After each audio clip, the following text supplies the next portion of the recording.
bacelar e acompanhe os resultados dos exames. Verifique seu histórico, agende atendimento domiciliar do laboratório ou da vacina. Saiba a localização e horários de atendimento das unidades e muito mais. Na sua lojinha de aplicativos, basta digitar Laboratório Plínio Bacelar e baixar tanto para Android quanto iOS. Aplicativo do Laboratório Plínio Bacelar. É grátis, é prático, é para você. Começa agora o Folha no Ar, primeira edição.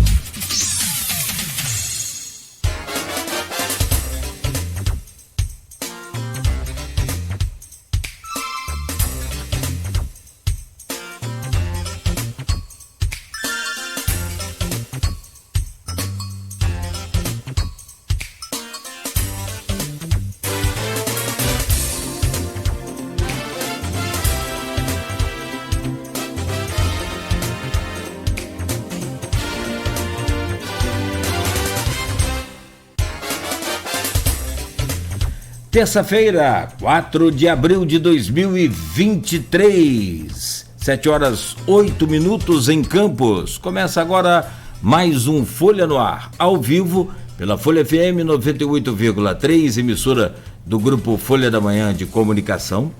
Ao vivo também no Face, Instagram, no YouTube, na Twitch TV, em podcast daqui a pouco e logo mais reprise na Plena TV a partir das 17 horas. Sejam todos bem-vindos a esta edição de hoje. Vamos às principais informações desta manhã. Campos que tem previsão para hoje de condições parcialmente nubladas, principalmente no período da tarde. A máxima não passa de 30, a mínima é de 19 graus, agora faz 22 graus com o tempo parcialmente nublado, o sol, né, aparecendo acanhadamente aí nesta manhã de terça-feira, dia 4 de abril de 2023. No programa de hoje, com o Aloysio Abreu Barbosa na bancada, vamos conversar com o José Alves de Azevedo Neto, economista da UENF e professor da Universo. Ele vem para falar sobre a economia de Campos, região e do estado do Rio de Janeiro. No segundo bloco, o José Alves de Azevedo Neto fala sobre o arcabouço fiscal do Haddad, da equipe do Lula, né, lançado aí pelo Haddad na semana passada, os juros do Banco Central e também do próprio governo Lula como um todo. E, por fim, uma análise aí da UENF, a contribuição ao desenvolvimento regional, e este ano de eleição a reitor na Universidade Estadual do Norte Fluminense. José Alves, já então vamos trazer o seu bom dia. Me permita rapidamente aqui as manchetes do portal folha1.com.br. No oferecimento de Proteus, serviços de saúde e medicina ocupacional, qualidade certificada ISO 9001-2015, Unimed Campos, cuidar de você.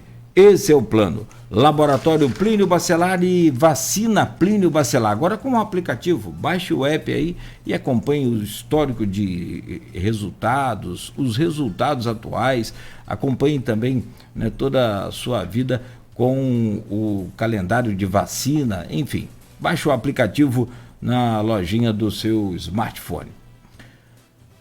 No portal folha1.com.br, em destaque, caso Letícia.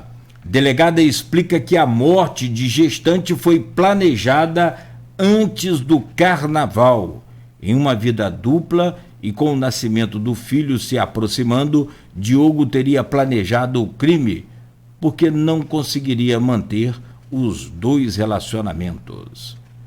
Carla diz que avisou a Castro da paralisação da Ponte da Integração. A deputada estadual informou que pediu explicações e a conclusão da obra. Obras pela cidade dão um nó no trânsito de Campos nesta segunda. Motoristas reclamam do horário da execução, principalmente na 28 de março. Vladimir anuncia a antecipação do salário dos servidores. Será depositado na quinta. 4 homens em motos assaltam atleta no Parque Dom Bosco. O personal Diego Tavares foi abordado pelos bandidos que estavam armados às 6 horas da manhã. Ministério Público do Rio de Janeiro instaura procedimento para apurar bullying em escola. O caso aconteceu na semana passada em escola estadual de Natividade e viralizou nas redes sociais pelo Brasil afora. Menina de 4 anos atacada por pitbull recebe alta do Hospital Ferreira Machado. A boa notícia, né? Ela chegou a ficar na UTI pediátrica da unidade e passou por cirurgia, mas recebeu alta, graças a Deus. Ressaca no litoral, desvio feito no farol permite circulação de veículos. No portal folha1.com.br você confere também. Pesquisa aponta variação de 44% no preço dos ovos de Páscoa. Obras são iniciadas em trecho do Parque Julião Nogueira. A ideia é desafogar o trânsito da BR-101. A Folha mostrou o abandono do local. Prefeitura de Campos decreta ponto facultativo na quinta. Tradicional Feira do Pescado confirmado de quarta a sexta-feira da Paixão. Comércio não poderá funcionar na sexta e ainda a Polícia Federal investiga a interferência de ministro da Justiça no segundo turno. E para fechar, presidente da Asflucan, encontro com canavicultores em Brasília.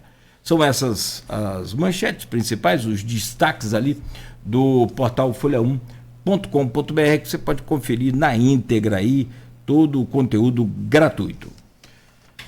Bom, abrindo esse programa de hoje, deixa eu trazer o bom dia do nosso convidado José Alves de Azevedo Neto, economista da UENF e professor da Universo. José Alves, bom dia, prazer sempre poder recebê-lo aqui no programa, seja bem-vindo.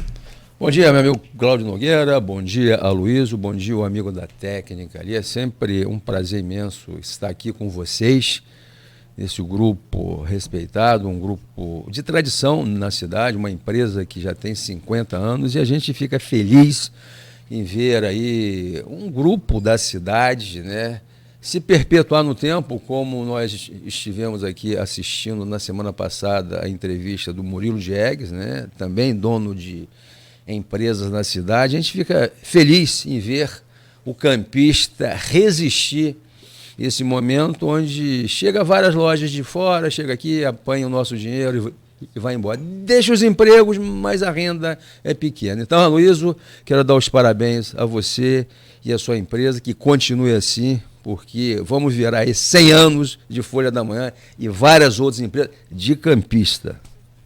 Tomara que eu esteja lá para, pelo menos, comemorar. Eu também. Vamos pedir a Deus para estarmos juntos, né? Vamos falar em comemorar, não vai dar tempo de falar de esporte hoje, o programa já está, né, adiantado. Mas no sábado tem que falar. O Fluminense toma de 2 do Flamengo na primeira partida da decisão. E é claro, né, quando ganhou a gente comemorou, né, nessa derrota aí também, mesmo que parcial. O Fluminense agora tem que virar de 3, tem que torcer para os astros se alinharem. Aloysio Abreu Barbosa, bom dia, seja bem-vindo. Obrigado mais uma vez pela presença aqui na bancada. Bom dia, Cláudio Nogueira. Tem muitas notícias hoje no site, né? Muito. Até gostaria de comentar algumas, mas eu vou deixar para fazer no final do programa, após a entrevista com o Zé Alves. Obrigado pela presença. Vamos estar conversando aqui sobre o assunto que dominou, ainda está dominando, né? Ainda noticiário nacional, que é a questão do arcabouço fiscal. Era âncora fiscal, mas aí o PT não gostou do nome, aí mudou para arcabouço. Também não é um nome muito bom, né? Parece calabouço, mas enfim. Bom dia, Beto, bom dia... Sobretudo você, ouvinte, pelo streaming telespectador do Folha no Ar. Nosso bom dia especial aos motoristas de aplicativo, taxistas, professores aqui representados pelo próprio Zé Alves, né? Professor também, universitário. Vamos começar pelo plano local. Como diria Capi, vamos começar pelo nosso canavial. Nosso canaviais. Você faz várias observações e posta em rede social, link, faz no seu blog e posta comparações entre gestões, né?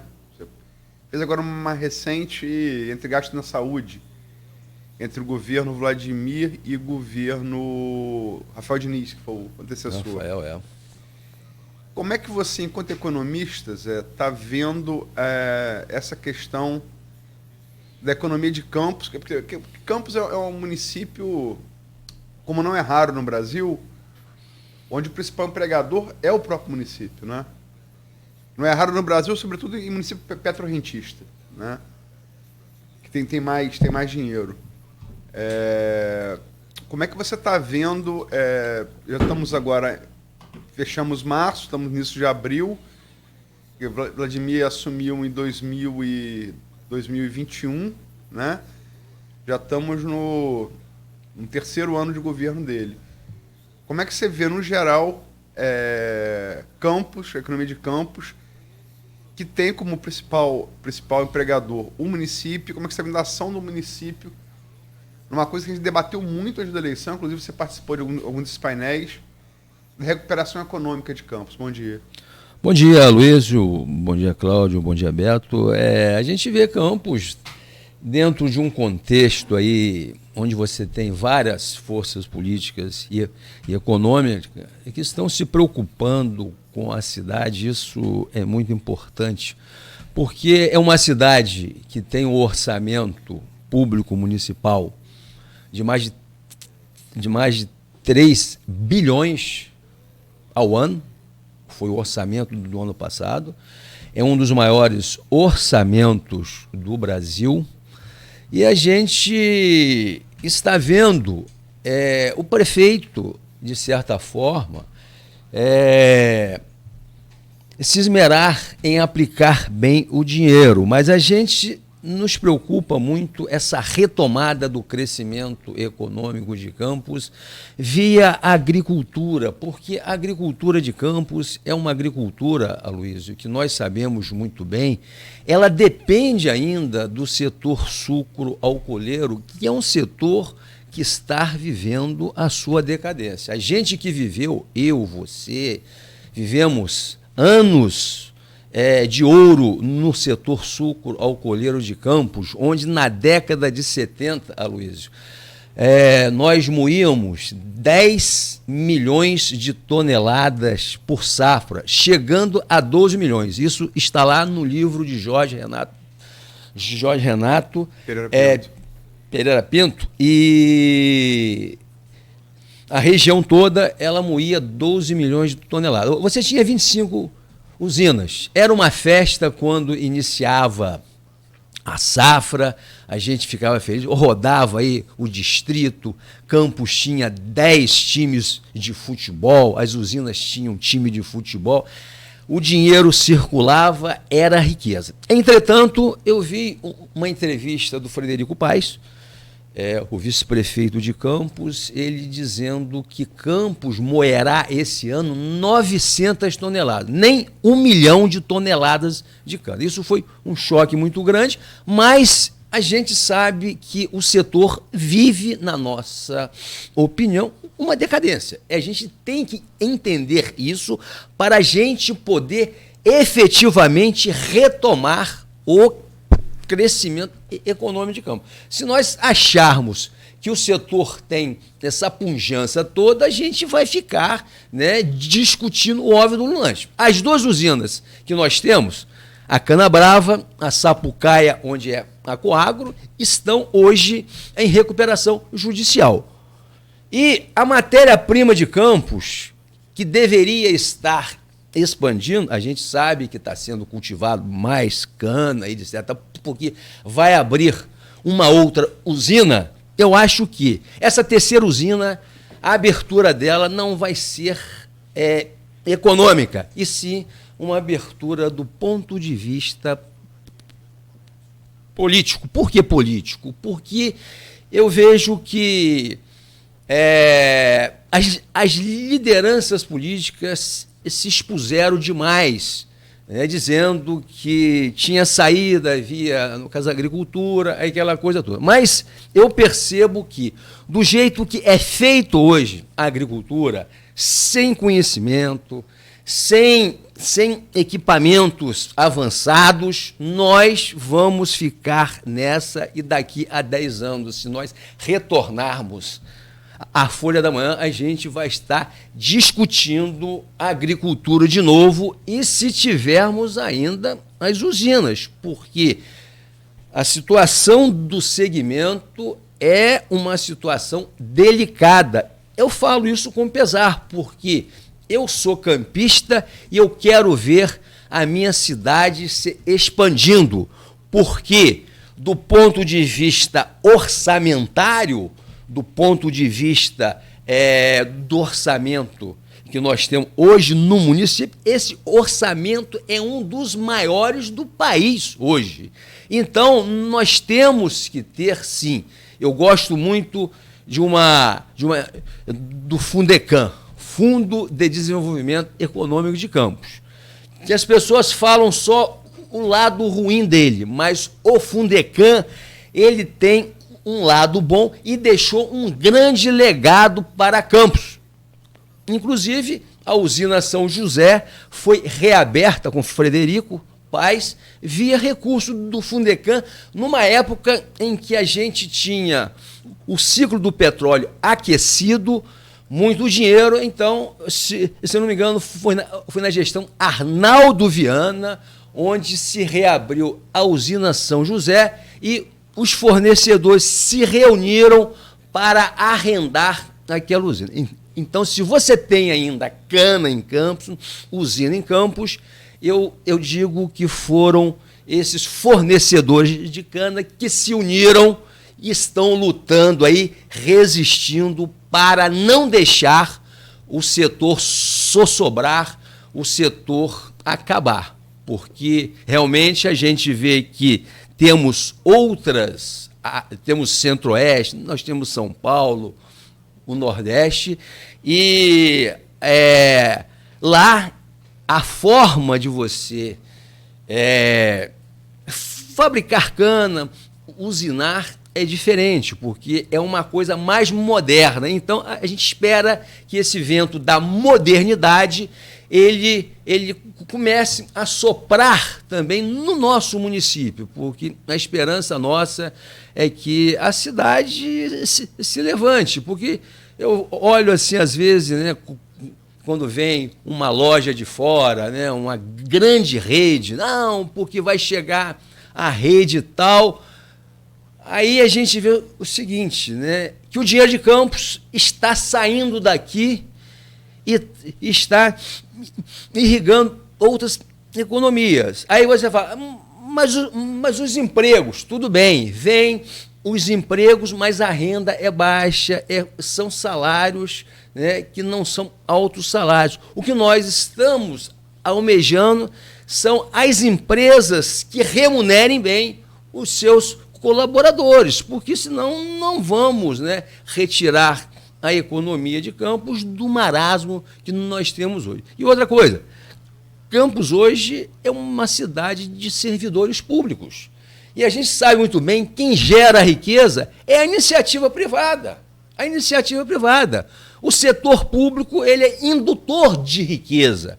Então, nós temos que incentivar as pessoas a abrirem as suas empresas, as pessoas a fomentarem os seus negócios, porque a gente vê que a cada semana fecha uma loja na cidade de Campos. Eu vejo, por exemplo, semana passada fechou uma doceria ali na Pilinca. Aquela loja Ipiranga ali na Felipe Web fechou agora, uma loja de tintas. Então eu vejo com restrição essa situação nossa, porque a gente tem sangue de campista, vive aqui, né? Nós educamos os nossos filhos aqui e nos deparamos com uma situação como essa, É lamentável. E eu vi aqui o nosso amigo Diegues semana passada fazendo aí, vaticinando aí de uma forma meia complicada, que esse ano é o ano da recuperação judicial. Vi até na coluna dele sábado. E o ano que vem é o ano da falência. Eu espero que o Murilo esteja absolutamente equivocado, porque chega de falência, chega de recuperação judicial.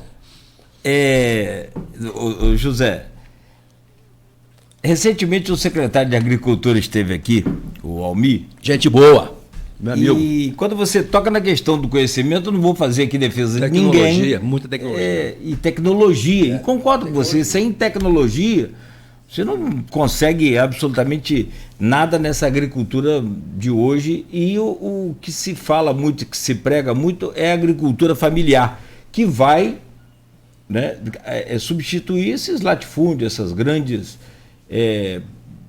usinas que nós perdemos, como você falou. O Almir citou aqui a recuperação de vários quilômetros de estradas, de pelo menos, para começar agora, são 46 pontes no total, sendo que uma parte é do Estado, cerca de 8 ou 9, e os demais com a Prefeitura de Campos.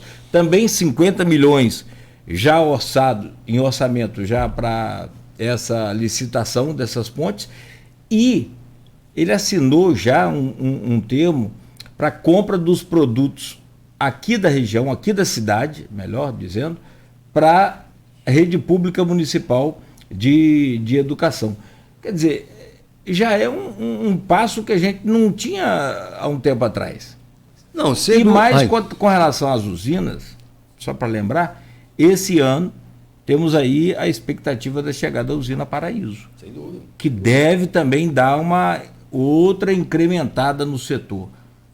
Então, quando você fala e o próprio Almir usa o conhecimento que ele tem, e não é pouco, um cientista fantástico, a gente sabe disso. Repito, não estou fazendo defesa, estou só trazendo o tema para você comentar sobre esse discurso que você fez, que falta essa tecnologia. Verdade, mas já não teve o início? Olha, o início, a iniciativa é muito boa. Eu até falei com o Almir sexta-feira, ele está fazendo um bom trabalho com a infraestrutura, que é o papel do poder público, é estrada, é ponte, mas eu perguntei a Almir, vamos escoar o que, Almir? E a oferta de produto, porque o grande problema nosso é na produção. Nós sabemos muito bem que nós importamos os produtos do Espírito Santo. Fazer estrada, ponte, é fantástico e é por aí mesmo, mas vamos escoar que produção? Eu perguntei isso a Almir, olho no olho, muito bem? Porque agora está se aproximando a eleição do ano que vem, e vem aquela cantilena sobre o Ceasa. A área do Ceasa ali é fantástica, a área do Ceasa. Mas a gente sabe muito bem, vamos abastecer o Ceasa com o quê? Filosoficamente, eu acho muito bom. Você que tem a sua rocinha, leva a sua oferta, o seu bem ali, tudo bem, e ali faz toda, né, comercialização, excelente, tá? Mas só que o gargalo de Campos hoje, que a gente não produz nada. Eu lanço um desafio agora, vai no supermercado agora, vê o que você tem de Campos, um açúcar, né, um queijinho, e aí é assim que nós vamos alavancar a nossa economia. Vai no supermercado. Aí a gente vê o seguinte, o comerciante de Campos reclama, o dinheiro não circula na cidade. E é verdade, você pode conversar com um comerciante agora e ele vai ter esse discurso. Você sabe por quê? Campos não temos os produtos na nossa cidade, então a renda que circula na cidade, ela sai de Campos. E eu vi até um secretário veio aqui, né, dizendo, não, porque a massa salarial que circula na cidade, né, é cerca de 500 milhões, tudo bem, mas eu queria que essa massa salarial ela ficasse na cidade. Mas só que não fica na cidade. Sabe por quê? Porque você tem várias lojas que são de fora, né? Supermercados que são de fora, e esse pessoal vem aqui, apanha a renda de Campos e leva para a sua origem. Então, a gente fala isso, faz essa reflexão, porque a gente ouve o comércio de Campos, e se você for aqui do lado agora, no centro de Campos, e fizer a pergunta, né, ao empresário A, B, C, ele vai dizer: Zé, a renda não está circulando. Então, nós temos que fomentar o quê, Cláudio? Nós temos que fomentar, estimular as pessoas a serem empreendedoras, temos que estimular o produto, a nossa produção, atividade produtiva, porque não vai ter Ceasa sem ter os produtos. E outra coisa, o mercado ali, ele já funciona como um Ceasa, porque chega os produtos de fora, né? E eles fazem ali a venda e a distribuição. A feirinha da Roça de Campos, a gente sabe muito bem que a maioria dos produtos são de fora. É uma incoerência. Isso é uma incoerência. Então, é importante fazer estrada, fazer as pontes. Entretanto, mais importante ainda é fomentar, né? No caso da produção. Alves, estamos já 7h34 e temos que falar muita coisa na parte nacional, falar da UENF, né? Eu queria que você fizesse uma comparação, que você tem feito essa comparação, né? Entre os dois governos. Sim. Econômica, você tem feito isso, você tem faço feito. Isso. É importante. E também falasse de uma maneira mais... Até porque você trabalha lá na UENF, que é uma... O nome está dizendo, né? Universidade Estadual do Norte Fluminense. Falasse da região Norte Fluminense economicamente. E também te falou aqui em recuperação fiscal um pouco do estado do Rio de Janeiro. Você citou a entrevista de Murilo Diegues. Murilo, falando da... Porque as pessoas esquecem que o Rio hoje vive sob regime de recuperação fiscal. O Rio, o Estado, né? Então eu queria que você falasse um pouco das três coisas. Né, dessa comparação que você faz entre governos, como fomentador da economia do município, da região Norte Fluminense e do estado do Rio de Janeiro. Bem, a comparação entre o governo Vladimir e Rafael Diniz, eu coloquei no nosso blog lá, logo no começo, eu boto os orçamentos. Então, de 2 anos, fiz a comparação com valores reais, deflacionando bonitinho, que como manda o manual. Vladimir, nos 2 anos dele, recebeu mais 29% de recurso do que o Rafael Diniz. 29, alguma coisa. E o prefeito Rafael Diniz, ele herdou, sim, um município endividado, porque eu até fiz parte do governo Rosinha anterior, saí no ano de 2014, o governo acabou em 2016, houve aquela venda do futuro. 3 vendas do futuro. 3. As 3 vendas, em torno de 1 bilhão e pouco de empréstimo foi pego no Banco do Brasil, Caixa Econômica. Então, ele pegou um cofre vazio, sim, e os números não mentem. E a gente já falou isso à época também. Não sei se ali o que fez, né, Rafael, faltou fazer política, porque ali você tem que fazer política, né? Ele tinha que se expor mais. Eu acho que pela idade dele, a despeito dele ser uma pessoa muito capacitada, articulada, mas ele se encolheu no poder e tinha ali uma assessoria com uma inexperiência muito grande. Mas o ponto fulcral é que ele recebeu menos dinheiro, sim, porque ele pegou aí o barril de petróleo batendo aí a $50, $60. E quando o Vladimir assumiu, essa curva se inverteu. O barril de petróleo, ele, né, cresceu muito, né? E eu me lembro, Aloysio, que em 2017, né, e 2018, a arrecadação média da maior receita que tem o orçamento municipal, que é royalties, no caso de Rafael, foi em torno de 500 milhões. Tá? E Vladimir, somente o ano passado, nessa fonte de receita, a maior receita que tem o orçamento público municipal, recebeu 1 bilhão de royalties e APE, no caso, né, a participação especial. Então, a gente percebe que com dinheiro fica mais fácil. Fica mais fácil desde que você tenha responsabilidade com dinheiro público, use ele com eficiência. Somente a saúde, o ano passado, o orçamento realizado dela foi de 1 bilhão, uma saúde de 1 bilhão de reais.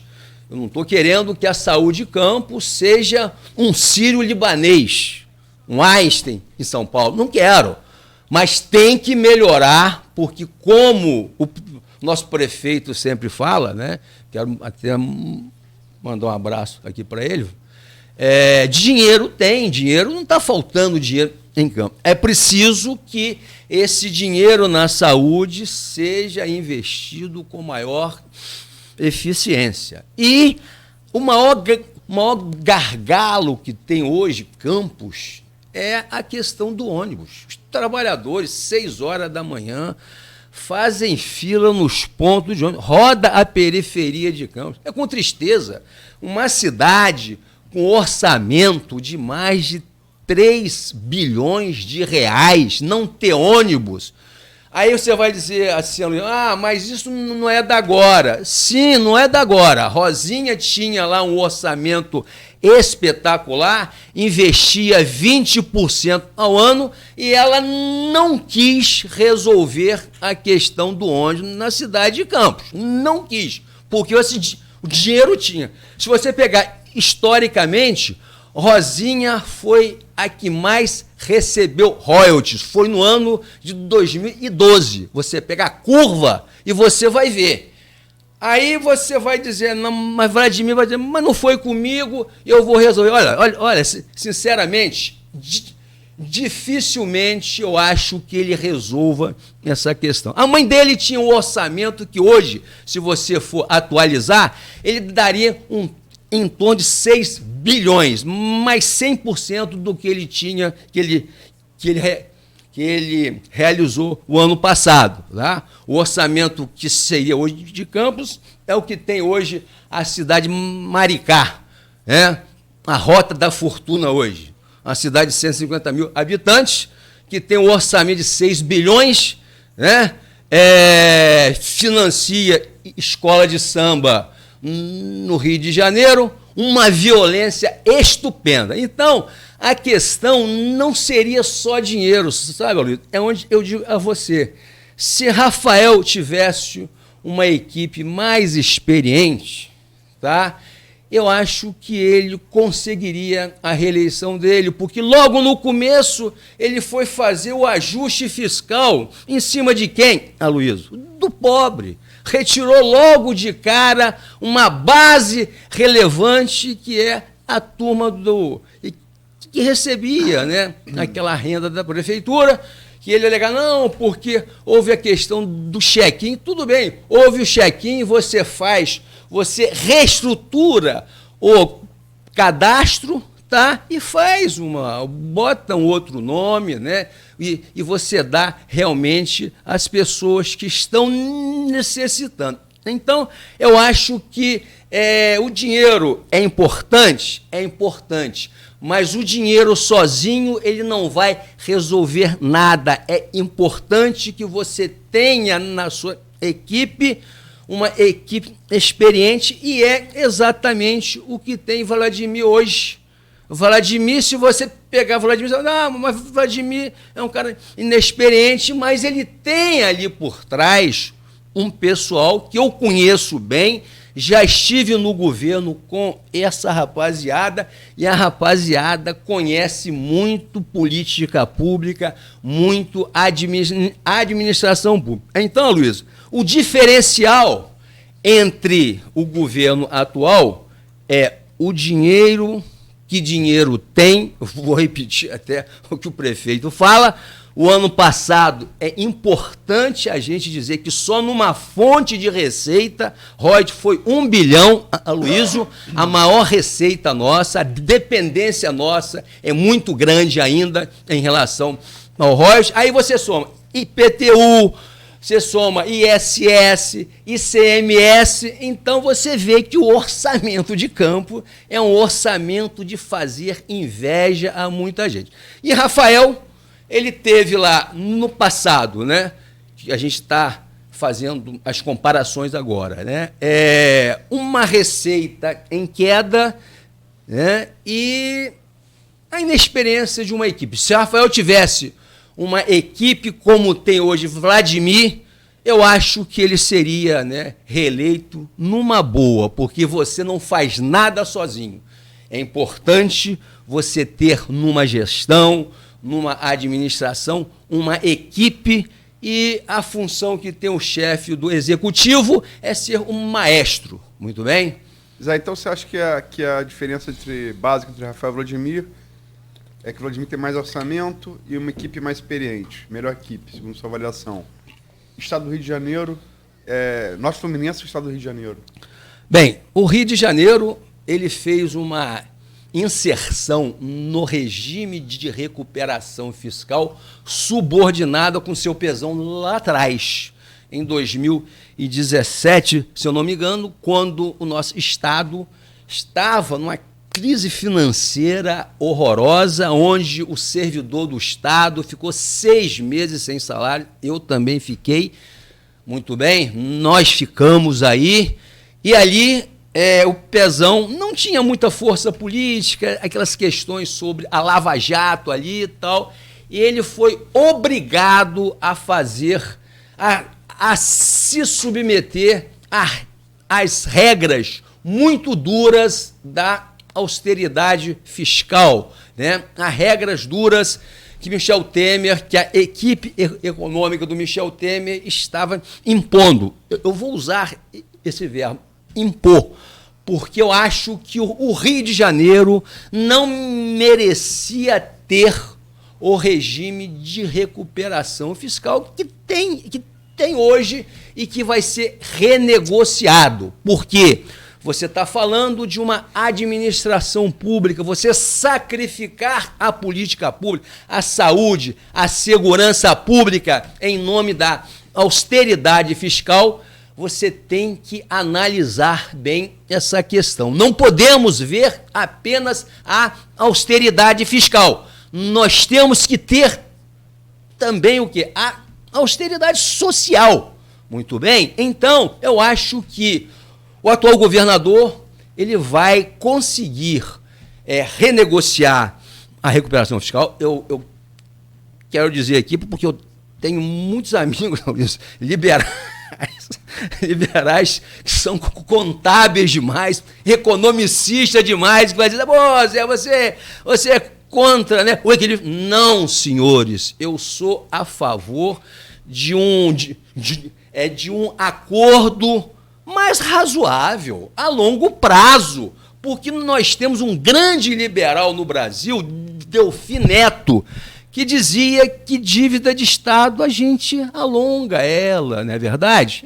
Alonga, suaviza, porque o Estado é uma sociedade. A gente não pode sacrificar a ponta, a política pública, a saúde, a segurança pública, em nome de uma austeridade fiscal desumana. Então, é essa a nossa visão a princípio. E digo mais, o governador atual, ele vai realmente conseguir com o governo federal um ajuste que atenda ambas as partes, e, sobretudo, a do povo do estado do Rio de Janeiro. O Norte Fluminense, eu não esqueci, Aloysio, a nossa UENF é relevantíssima, é a única instituição aqui, né, que tem... Vamos falar da UENF no final. Então tá bom, você pediu que falasse. Do então Norte tá bom. Fluminense. Do Norte Fluminense. O Norte Fluminense, Aloysio, é uma esperança muito Agora eu não grande. coloquei o UENF na pauta ainda não. Não, tudo bem. O Norte Fluminense é uma economia, né, importante para o estado do Rio de Janeiro, a despeito da gente sentir que a capital ela vai até Búzios, né? A gente vai até Búzios. O povo esquece que o Norte Fluminense a gente tem uma estrutura de petróleo imensa, que é a Petrobras, uma das maiores empresas do mundo. Mas eu não sei o que tem. É só se pegar... Desculpa. Fala, você está falando a verdade. Só se pegar a estrada em feriado... É o quê? Você está falando a verdade. Só se pegar uma estrada em feriado vindo do Rio, você pega muito engarrafamento até a região dos lagos. Passou ali... Rio Dourado, acabou. É uma paz de cemitério kantiana, é verdade? É verdade, então... Se é kantiano, eu não sei, mas é bem mais tranquilo. É bem tranquilo, mas aí, meu irmão, então você vê o seguinte, que a elite política e econômica do estado do Rio de Janeiro, olha o Rio de Janeiro, olha o estado até Búzios.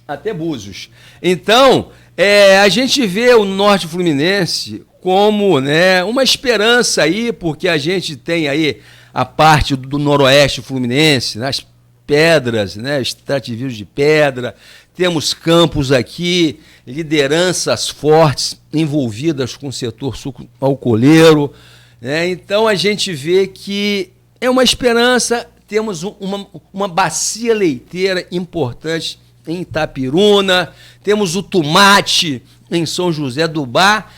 É uma região que agrega valor ao estado do Rio de Janeiro, a despeito, né, de como eu falei, as nossas elites, né, políticas e econômicas acham que o estado do Rio de Janeiro ele finda nas cidades de Búzios, armação de Búzios.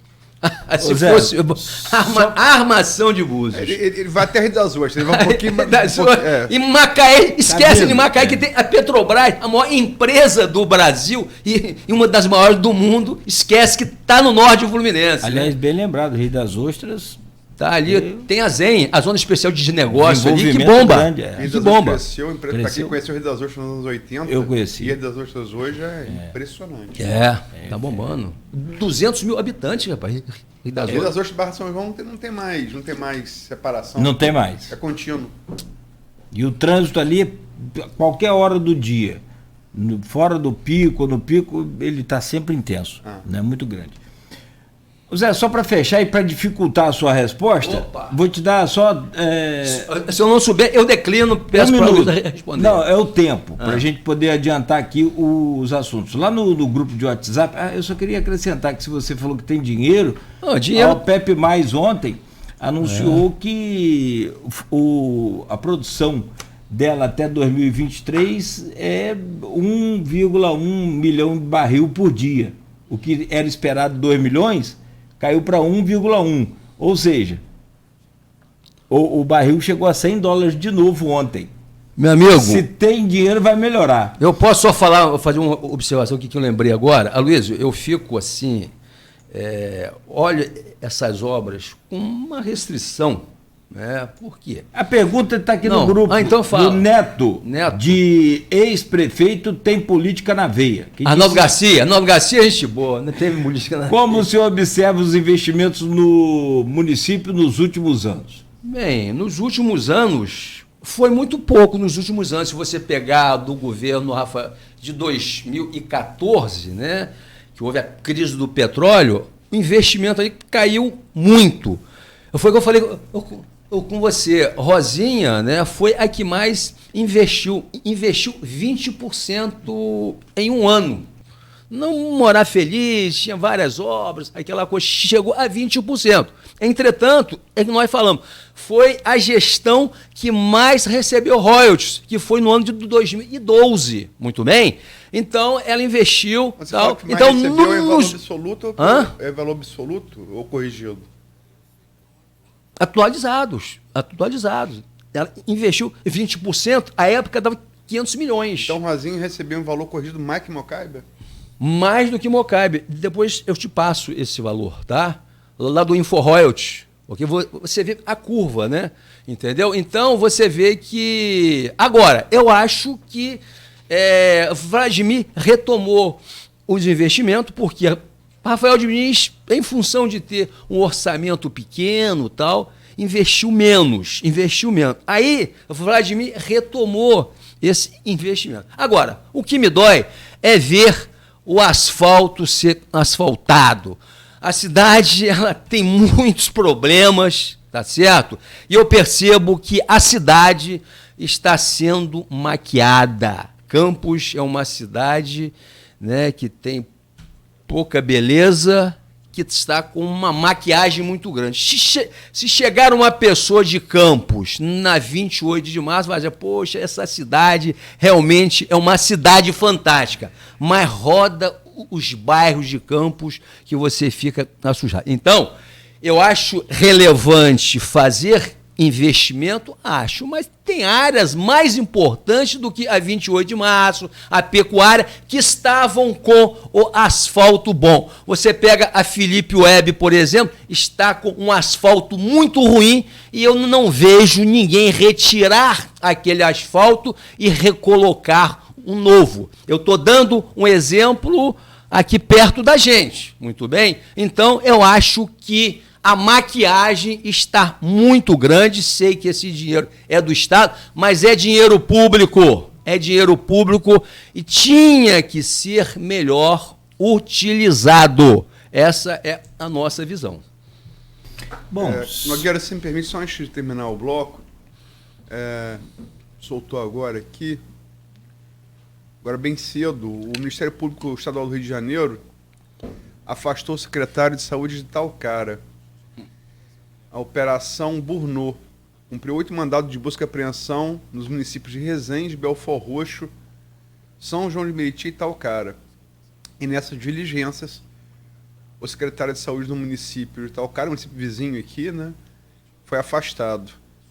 Está aqui no portal Folha 1.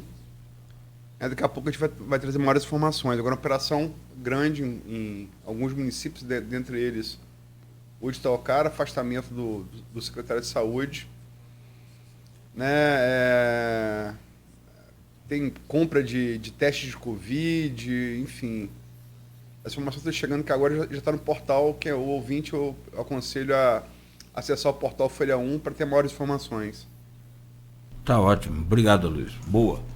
Atualizações aí a todo instante também. Bom, 7h55, nós vamos ao intervalo rápido. Daqui a pouco voltamos com o José Alves Azevedo Neto, economista da UENF, professor da Universo, e aí a gente volta com a chave já virada para o governo federal, esse arcabouço fiscal de Haddad, os juros também do Banco Central e o governo Lula.